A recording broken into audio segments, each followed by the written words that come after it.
I'm Darragh Martin, and I'll be reading from Future Popes of Ireland, my debut novel. It was September 1979 when Pope John Paul II brought sex to Ireland. Granny Doyle understood his secret message immediately. An unholy trinity of evils knocked on Ireland's door: divorce, abortion, contraception. So an army of bright-eyed young things with miraculous medals was required. Phoenix Park was already crammed with kids listening to the Pope's speech. Chubby legs dangling around the necks of daddies, tired heads drooping against mammies. But Granny Doyle knew that none of these sticky-handed Seans or yawning Amons would be up for the task. No. The lad who would rise from the ranks of priests and bishops to assume the ultimate position in the Vatican would have to come from a new generation. The Pope-mobile had scarcely shut its doors before the race was on to conceive the first Irish Pope. First in line was Granny Doyle, armed with a tiny bottle of Papal-blessed holy water. The distance between Granny Doyle's upheld bottle and the drops flying from the Pope's aspergillium was no obstacle. This was no day for doubt. Helicopters whirred above. The Pope-mobile cruised through the streets. A new papal cross stretched towards the sky, confident as any skyscraper, brilliantly white in the sun's surprise rays. All of Dublin was packed into Phoenix Park in the early hours, equipped with folding chairs and flasks of tea.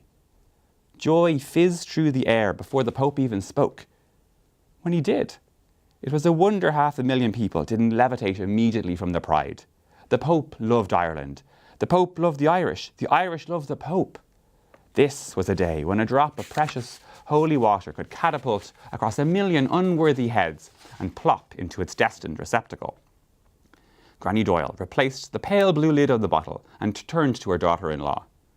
"Sprinkle a bit of this on the bed tonight, there's a good girl." A version of this sentence had been delivered to Granny Doyle on her wedding night by some fool of a priest who was walking proof of why Ireland had yet to produce a pope. Father whatever had given her defective goods, clearly, for no miracle emerged from the tangled sheets of 7 Dunluce Crescent that night, or for a good year after, despite all the staying still and praying she did on that mattress. Then, all she had for her troubles was Danny Doyle, an insult of an only child, when all the other houses on Dunluce Crescent bulged with buggies. But she loved him. Even if he wasn't the type of son destined for greatness, the reserves of Shamrock Rovers as far as his ambitions roved, he was good to her, especially since his father had passed. Nor was he the curious sort, so much the better for papal propagation. He didn't bat an eyelid as Granny Doyle transferred the bottle of water to her daughter-in-law's handbag. His wife was equally placid, offering Granny Doyle a benign smile, any questions about logistical challenges or theological precedent suppressed. Only Peg seemed to recognise the importance of the moment, that divil of a 4-year-old with alert eyes that took in everything. Peg Doyle would need glasses soon, for all the staring she did, and Granny Doyle could summon few greater disappointments than a bespectacled grandchild. In truth, it was her mother's handbag that had Peg's attention, not the bottle of holy water. After a long day of disappointment, when it became clear that the Pope would not be thrown out free lucky dips into the crowd, Catherine Doyle's handbag was Peg's only hope. It might have a curly-whirly hidden in its folds, or Lego. Perhaps, if Peg was lucky, there might be a book with bright pictures, which her mother would read to her, squatted down on the grass while meaner mammies kept their kids focused on the tiny man on the tiny stage.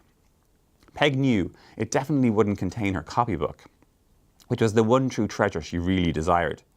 Since she started school a few weeks ago, Peg had come to love her slim copybook, with its blank pages waiting for Peg's precise illustrations to match her teacher's instructions. My home and my mother and the gold star-worthy My Street were lovingly rendered in crayon, letters carefully transcribed from the blackboard. Very good, according to Peg's teacher.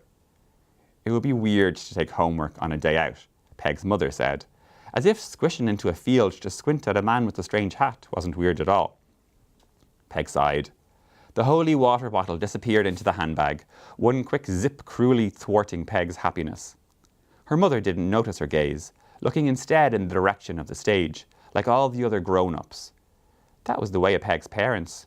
They looked where they were supposed to, straight ahead, at the green man, at the telly. Granny Doyle had different kind of eyes, ones that explored all the angles of the room, eyes that glinted at her now. Peg avoided that gaze and focused on her new leather shoes, both consolation and source of deeper disappointment. On the one hand, the bright black shoes were the nicest Peg had ever owned. She had endured multiple fittings in Clark's before they found a pair that were shiny enough to impress a pope and sensible enough not to suggest a toddler Jezebel. They were perfect. Except they'd be better in the box. They looked so pretty there, Peg thought mournfully, remembering how nicely the tissue paper filled them, how brightly the shoes had shone before the trek across tarmac and the muck of Phoenix Park had got to them. The morning had contained more walking than Peg could remember, and not a bit of it had been pleasant. A blur of torsos that Peg was dragged through, the grass and obstacle course of dew and dirt. Only the thought of the shoebox, the smell of the newness, still clinging to the tissue, waiting for Peg's nose once she ever got home, kept Peg's spirits up.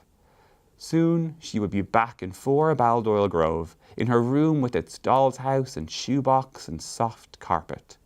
Come on, you come on with me, we've a long drive ahead of us. The shoebox would have to wait. Granny Doyle had other plans for Peg. The grown-ups had been negotiating while Peg had been daydreaming, and it suddenly became clear that Peg's feet would not be taking her back to 4 Papal-Doyle Grove that night. Peg looked forlornly up at Granny Doyle's handbag. She knew exactly what it contained: wooden rosary beads and bus timetables, and certainly not a curly-whirly, some musty old macaroon bar perhaps, which Peg would have to eat to prove she wasn't a brat or some divil sent to break Granny Doyle's heart, an organ that Peg had difficulty imagining. "It'll be a great adventure," Peg heard Granny Doyle say, the slightest touch of honey in her voice before briskness took over with, "Come on now," and don't be acting strange."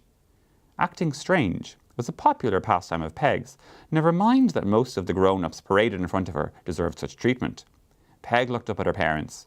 They were useless, of course. They couldn't refuse Granny Doyle anything. "Come on now," Granny Doyle said, in a softer voice, feeling a stab of affection for her odd little grandchild. A calculating creature with far more brains than were good for her, perhaps, but Peg could be shaped into some Jane the Baptist for a future pope. There was no doubt that such a child was coming. 29th of September 1979 was not the day for doubt, and Granny Doyle felt a similarly surprising wave of love for the crowds that only a few hours ago had been intolerable. Euphoria trailed in the air, and Granny Doyle clung on, sure that this was the date when all the petty slights of her life could be shirked off. The superiority of Mrs. Donnelly's rockery, nothing to the woman who would grandmother Ireland's first pope. Even the plod of the brainless crowd could be handled with tremendous patience, especially when she had her elbows at the ready. "We're going to have a great weekend," Granny Doyle said, cheeks flushed. Peg had no choice but to follow. A long line of grown-ups to be pulled through as her shoes sighed at the injustices of outside.